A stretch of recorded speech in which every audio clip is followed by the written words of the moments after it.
నా పేరు దుడం రెడ్డిబాబు, ఆంధ్రప్రదేశ్ బీసీ సంక్షేమ సంఘం రాష్ట్ర అధ్యక్షుని. ఈరోజు కడప డిఓ గారిని కలవడం జరిగింది. ఆయనకు ఇంతవరకు పేరెంట్స్ నుంచి కడప జిల్లాలో ఒక్క కంప్లైంట్ కూడా రాలేదంట. కడపలో ఎక్కడ విద్య పైన దుర్వినియోగం కాలేదంట.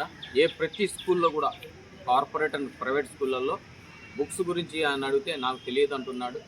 ఇంతవరకు పేరెంట్స్ ఎవరు కూడా కంప్లైంట్ చేయలేదు అంటున్నాడు.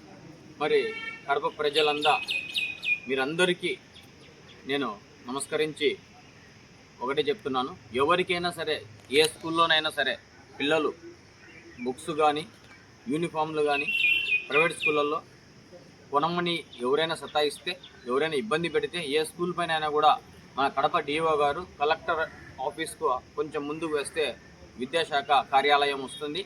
అక్కడ కంప్లైంట్ చేయండి. ఒకవేళ కంప్లైంట్ చేయకపోతే ఇలాగే విద్యను వ్యాపారంగా చేసి వేల కోట్ల రూపాయలు దోచుకుంటున్నారు. మరి దీనిపైన ఆంధ్రప్రదేశ్ ముఖ్యమంత్రి వర్యులు అలాగే విద్యాశాఖ మంత్రివర్యులు కూడా స్టేట్మెంట్ ఇచ్చారు. ప్రతి స్కూల్లో కూడా వ్యాపారం జరగకూడదు, కేవలం విద్య మాత్రమే జరగాలి, ఎక్కడే కానీ విద్యను వ్యాపారంగా చేయకూడదు అని విద్యా హక్కు చట్టాన్ని అమలు చేస్తామని కూడా చెప్పారు.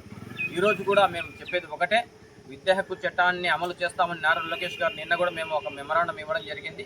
ఖచ్చితంగా అమలు చేస్తామని చెప్పారు. ఏ ప్రైవేట్ అండ్ కార్పొరేట్ స్కూళ్ళలో బుక్స్ అమ్మకూడదు, యూనిఫామ్లు అమ్మకూడదు, వర్క్ బుక్లు అమ్మకూడదు, బూట్లు అమ్మకూడదు, సాక్స్లు అమ్మకూడదు, కేవలం విద్యను మాత్రమే బోధించేందుకు మీకు గుర్తింపు ఇచ్చాం, పర్మిషన్లు ఇచ్చాం అని చెప్తున్నటువంటి ఈ ప్రభుత్వం కానీ, ఈ ఎంఈఓలు కానీ, డిఈఓలు కానీ, విద్యా కమిషన్ కానీ వీటిపైన తగు చర్యలు తీసుకోవాలని మేము ఒక మెమరాండం కూడా ఇచ్చాము ఇప్పుడు డిఓ గారికి. ఒకవేళ అటు మీరు దాడులు చేసి మీరు కేసులు రాయని పక్షంలో ప్రజా ఉద్యమం చేస్తామని కూడా ఈ సందర్భంగా హెచ్చరిస్తున్నాం. విద్య అనేది మధ్యతరగతి వాళ్లకు ఎంతో అవసరం. ఇది మా హక్కు, దీన్ని మనం కోల్పోకూడదు.